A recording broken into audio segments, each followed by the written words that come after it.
বুখারীতে একটা হাদিস আছে, এক ইঞ্চি সেদিন ওয়াজ করতেছে, আমি শুনলাম, আমার কানে তো এগুলো পড়ে বেশি। ওয়াজ করতেছে যে মুসা বুখারী হাদিস অস্বীকার করবেন, বুখারী হাদিস অস্বীকার করবেন, না না বুখারী হাদিস অস্বীকার করবেন। সবাই বলছে বুখারী তো আসাহু সহিহ বুখারী বাদা কিতাবিল্লাহি তাআলা, আল্লাহর কালামের পরে সবচেয়ে বড় প্রধান কিতাবের নাম হলো বুখারী, তার সাথে কেন ইয়া করব। তখন একটু বুখারী শরীফে আছে মুসা আলাইহিস সালাম তিনি উলঙ্গ হয়ে গোসল করছেন। আচ্ছা, এই কথাটা বলার পরে ব্যাখ্যা যদি না দেওয়া হয় তাহলে পুরা উম্মত কি ভাববে যে উলঙ্গ হয়ে গোসল করা জায়েজ আছে? কথা কোন না কেন? আমার কথা বোঝেন না আপনারা? কি বলবো আমি তো মাসলা দেওয়া, কি ঘটনা বলবো কখন? কি ওয়াজ করলো? বুখারীর হাদিসে আসছে হযরত মুসা কালিমুল্লাহ আলাইহিস সালাতু ওয়াস সালাম ওনার জাতি বনি ইসরাইলরা নাকি মনে করতে লাগলো মুসা আলাইহিস সালামের অন্ডকোষ বেমার আছে। কি বলতে পারতেছেন না আমার কথা? মুসা আলাইহিস সালামের অন্ডকোষ বেমার আছে, তা না হলে তিনি উলঙ্গ হয়ে গোসল করে না কেন? ওই যুগে সবাই উলঙ্গ হয়ে গোসল করত, উলঙ্গ হয়ে কেন গোসল করে না? কেন তার সতর ঢাকা থাকে? সতর ঢাকাটা কেন থাকে? কারণ হলো তার অন্ডকোষ বেমার আছে। এখন আমার মুরিদরা যদি কয় হুজুরের অন্ডকোষ বেমার আছে, আমি কি করবো? ন্যাঙ্গা হবে বলবো? কোন আমরা বলেন মুরিদ, আমরা তো নবীদের গোলাম। আমি একটা সাধারণ একটা আল্লাহ আল্লাহর হাবিবের গোলাম, এই গোলামই উলঙ্গ হতে পারে না। সেখানে নবী কি করে জলিল কদর নবী ৭০,০০০ নবীর সর্দার উলঙ্গ হয়েছে, এই কথা কেমনে ওয়াজ করে ডের ব্যাটারি বলছি আমার মাথা। মুসা আলাইহিস সালাম নাকি গোসল করছে, তিনি নাকি ওদের সেই সমস্ত বনি ইসরাইলদের ইহুদি বদমায়েশদের নবীদের ব্যাপারে উল্টাপাল্টা কথা বলা, এইটা নাকি তিনি শুনতে পেলেন। তিনি নাকি তাদেরকে দেখানোর জন্য তিনি গোসলখানায় গোসলের জন্য নদীতে নামলেন।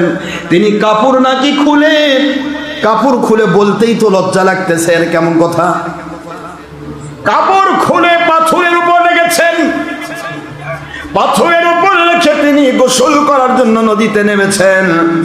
আর নদী থেকে যখন উঠবেন কাপড় নেবেন, এই মুহূর্তে পুরা শরীর তার দিগম্বর, কোনো জায়গায় কাপড় নাই। এই মুহূর্তে পাথর নাকি দৌড়াচ্ছে ইহুদিদের দিকে, পাথর দৌড়াচ্ছে ইহুদির দিকে। আর হযরত মুসা কালিমুল্লাহ আলাইহিস সালাতু ওয়াস সালাম তিনি নাকি পাথরকে বলছেন, পাথর রে তুই আমাকে কাপড় দে। নবী এত জিম্মি, পাথরের কাছে কাপড় চাচ্ছে। আর নবীর আল্লাহর ওহী দ্বারা নিয়ন্ত্রিত, এ কথা মাথায় আসলো না? এ পাথর কাপড় দে। এই ওয়াজটা খারেজির বাচ্চারা আর ওহাবির বাচ্চারা বেশি করে। ওহাবি খারেজির জাত, নিজেরা তো উলঙ্গ, নবীদেরকে উলঙ্গ বানাতে চায়। এই ওয়াজটা এদের মুখে বেশি, এদের ওয়াজ আছে কাপড় দে। পাথর যাস কোথায়? কাপড় দে। এই কাপড় দে বলতেছে আর পাথরের দিকে দৌড়াচ্ছে। আর আমাদের মতো লোক হলে করতাম, তুই যেখানে যা, আমি পানির নামে থাকলাম, আমার মালিক আমার কাপড়ের ব্যবস্থা করবেন। নবী কত ছোট মানুষ, আস্তাগফিরুল্লাহ, নাউযুবিল্লাহ, নাউযুবিল্লাহ। কত বড় স্পর্ধা এদের, চিন্তা করছেন? পাথরের দিকে দৌড়ায়, পাথর কাপড় নিয়ে যাচ্ছে ইহুদিদের সেই আবাসস্থলের মধ্যে চলে গেল পাথর। এখানে গিয়ে পাথর থেকে আসতে কাপড় নিয়ে কাপড় পরলেন, ইহুদি সবাই দেখতেছে। হযরতে মুসা কালিমুল্লাহ ইসলাম পুরা শরীরটা অতীব সুন্দর, এত সুন্দর সতর কারো নাই, তার কোনো অন্ডকোষ বেমার নাই। নাউযুবিল্লাহ। এই ওয়াজটা বুখারীতে থাকলে কি করতে হবে? আর করতেই যদি হয় তার ব্যাখ্যা দিতে হবে না? এই বুখারীর পরবর্তী পেজ আম্মা আয়েশা সিদ্দিকা রাদিয়াল্লাহু তাআলা আনহা আমার নবীজিকে বলেন, ইয়া রাসূলুল্লাহ সাল্লাল্লাহু আলাইহি সাল্লাম, গোসলখানায় যখন আমি ঢুকবো তখন কি আমরা উলঙ্গ হয়ে গোসল করতে পারবো? আল্লাহর বন্ধু বলেন, আয়েশা গোসলখানা রহমতের ফেরেশতা থাকে, উলঙ্গ হওয়া যাবে না। যখনই একটা মানুষ উলঙ্গ হয়ে যায়, যখন একজন পুরুষ মহিলা উলঙ্গ হয়ে যায়, তখন রহমতের ফেরেশতা লজ্জা পেয়ে পালিয়ে যায়। শয়তান ওই জায়গা দখল করে, শয়তান ধোঁকা দিবে, গুনার কাজে রত করাবে, শয়তান তাকে হাজার রকমের শয়তানি করাবে। এই জন্য গোসলখানা যদিও একা, এখানে কখনোই কোনো ক্রমে উলঙ্গ হয়ে গোসল করা যাবে না। এই কথা আল্লাহর হাবিব বললেন। আম্মা জান বলেন, আল্লাহর কসম, আমি আখেরি নবীর স্ত্রী, আমি আমার নবীজির সতর মুবারক কোনদিন দেখি নাই। একটু আপনারা বলেন তো, স্ত্রীর কাছে সতর দেখানো নাজায়েজ নয়, কিন্তু আমার নবীজির স্ত্রীগণ কি বললেন? আমার নবীজির সতর, সতর বোঝেন তো নাকি? নাভির উপর থেকে হাঁটুর নিচ পর্যন্ত এই অংশটা কি? এটা কাপড় রাখা ফরজ, ফরজ আইন। মুসা ইসলাম উলঙ্গ হয়েছে মানে কি ফরজ তরক করে কই বাগনা করছে? দেখেন না কথা বলে, নাভির উপর থেকে হাঁটুর নিচ পর্যন্ত কাপড় পরা কি? আর আম্বিয়া আলাইহিস সালাম মুনাজ্জাহুনা মিনাস সাগায়ের ওয়াল কাবায়ের ওয়াল কবায়েহ, আকাইদে নাসফি, আকাইদে ফকর, ফিকুল আকবর, আকাইদে দেওবন, সমস্ত আকাইদের কিতাব আকমত। আল্লাহর হাবিব সাল্লাল্লাহু আলাইহি ওয়াসাল্লামের হাদিসকে মন্থন করে বলা হয়েছে, নবীগণ সগীরা কাবীরা, এমনকি ছোট্ট গুনাহ, বড় গুনাহ, এমনকি মুবাহ মাকরুহাত থেকে, সন্দেহজনক কাজ থেকে তারা পবিত্র, যেহেতু তারা আল্লাহর ওহী দ্বারা নিয়ন্ত্রিত। সুবহানাল্লাহ। আল্লাহর বন্ধুর সতর আমার আল্লাহ দেখাবেন না। এই জন্য বুখারীর হাদিস, বইস্তু মালবুসা ওয়া মাখতুনা,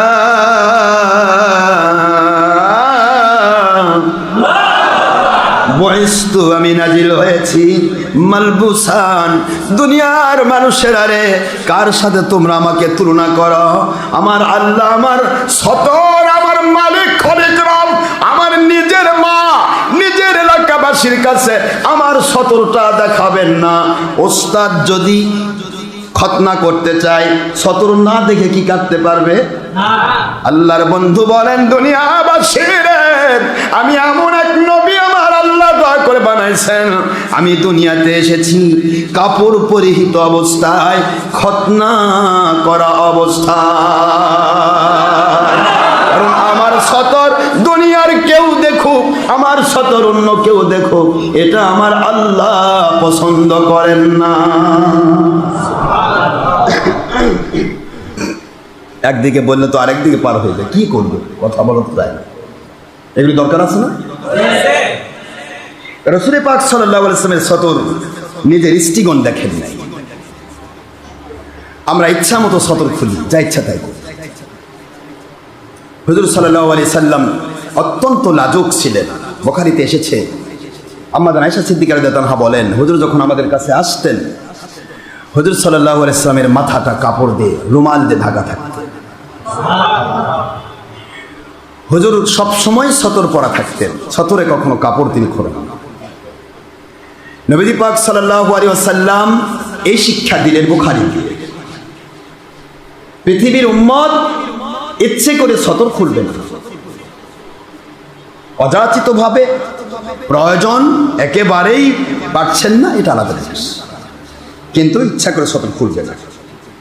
এমনকি পেশাব করতে গিয়ে অনেক মানুষ একবারে পাইকারি এইভাবে তুলে ফেলে। কথা বলে কি হলো? পেশাবের সময় সতর খোলার নিয়ম জানেন তো? কথা বলে পেশাব পায়খানার সময় সতর খোলা। এখন তো পাজামা পরেন আপনারা, পাজামা পরলে যদি পাজামাতে ইয়া থাকে বা প্যান্টে যদি চেন থাকে বা ইয়া থাকে, তাহলে তো সুন্দরভাবে খুলে সেটা ইয়া করা যায়, পুরা ইয়া খোলা করার জন্য। কিন্তু লুঙ্গি যারা ব্যবহার করেন, একবারে পুরা উদাম করবেন, শুধুমাত্র আপনার জায়গা মতো উঠবে কাপড়। আবার দেখেন ওরা করবার যায়, আবার সব ইয়া করে ফেলেন। মাজুরি হালত আলাদা, যে পারে না তার কথা আলাদা, শিখে নিতে হবে, শিখতে হবে। কাজ করতেছেন একবারে 20 নিংটি মারছেন, 20 মাল কাচ্ছা, কি বোধহয় কয় এটা আপনাদের এলাকায়? এ কাজ করতে একবারে সব এইদিকে এইগুলা সব বের করে একবার যদি আমার ওয়াজ দেয় তাকে কবে যে হয় হুজুরা তো খালি বস্তায় খায়, ওরা বোঝে এগুলা, এটাও বলবে আবার কাম আছে খালি বস্তায় খায়, হুজুর দিয়ে বস্তায় খাওয়াই কে? কথা কন না কেন? তুমি বিষ্ণুকে মারা বাধ্য হয়েছো, আর আমাদের সারা জীবন মাল কাচ্চা কেন, আমাদের সারা জীবন সদরের কাপড় তোলা লাগে না, এটাও মালিকই সহজ করে দিয়েছেন।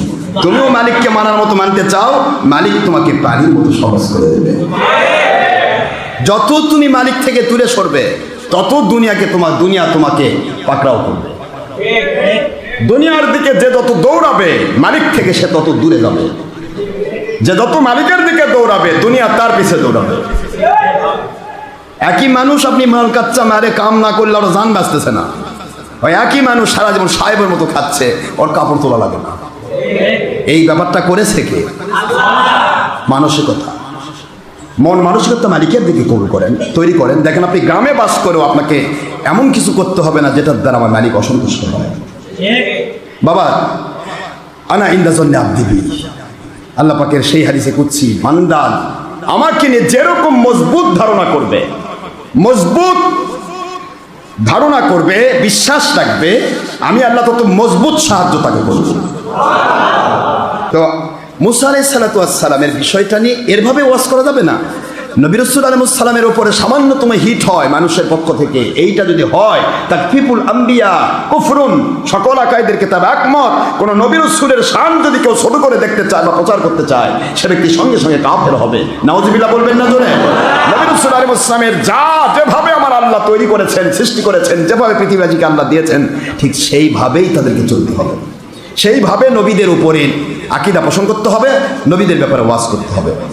তো আমি একটু শুধু আপনাদেরকে বোঝাতে চাচ্ছি, সেটা হলো যে আল্লাহ পাক বললেন আপনি কি দেখেন নাই যে আদ জাতির সাথে আল্লাহ কি ব্যবহার করেছে।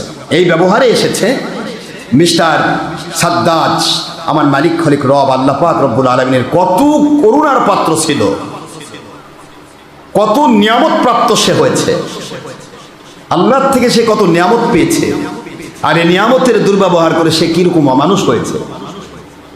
এই কথাটা বলা খুব জরুরি ছিল, যার কারণে কথাটা তুলেছিলাম। তো আল্লাহ যদি দয়া করে করবো ইনশাল্লাহ। তো এর আগে যে কথাগুলি আমি বোঝাতে চাচ্ছিলাম যে আমরা দেশ বিদেশে আমরা সবাই এই কাদিয়ানির বিরুদ্ধে বলি, ঠিকই আছে, কাদিয়ানির বিরুদ্ধে বলতে হবে, কারণ কাদিয়ানিরা নবী পরে নবী নয়। শিয়াদের ব্যাপার বলতে হবে, শিয়ারা মানুষকে বেঈমান বানাচ্ছে ইসলামের নামে। তো আমরা আজকে আলেমন আমাকে পায়ে হাত দেবো, আমি আলেমদের দুশ্মন নয়, আল্লাহর কসম আমি ওই আলেমকে মাথার তাজ মনে করি মৃত্যু পর্যন্ত, যে আলেম আমার আল্লাহ এবং নবীর ব্যাপারে উল্টা পাল্টা বলে না। আল্লাহ এবং নবীর ব্যাপারে উল্টা পাল্টা বলা যাবে না বাবা, ঈমান থাকবে না। এগুলা কথা বাদ দেন। ঘোড়ার গোশত একই কিতাবে হারাম, হালাল একই বুখারীতে হারাম এসেছে। এভাবে যেই জিনিসটা পরে এসেছে সেটা যতক্ষণ পর্যন্ত আপনি না বলেছেন ততক্ষণ পর্যন্ত আগের কথা বলে যদি মানুষকে ছেড়ে দেন, মানুষ কিন্তু কোরআন হাদিস মানার নাম করে ঈমান হারা হবে, ঈমান হারা হয়ে যাবে। আস্তে করে মুসা আলাইহিস সালামের ঘটনা তুলে ধরা হয় কেন? এই কথাটা, এই ওয়াজটা কি বাদ দেওয়া যায় না, নাকি এটা ফরজ করে দেওয়া হয়েছে? টানে টানে বার করে ওইগুলো যেগুলির দ্বারা নবীদের উপরে শানের খেলাপ কথা বলা, টেনে টেনে বের করে নবী রাসূল ওলিয়া আউলিয়াদের বিরুদ্ধে যেগুলা খেলাপ বলা। কিন্তু বলা হচ্ছে আল্লাহ এবং নবীর শান সামান্যতম ছোট হয় এমন কথা বলা থেকে মুখকে ব্রেক লাগাতে হবে, মুখে ব্রেক লাগাতে হবে, তা না হলে ঈমান থাকবে না। ঈমান যদি না থাকে আপনার ওয়াজ আপনাকে জান্নাতে নেবে না, জাহান্নামে নিয়ে যাবে।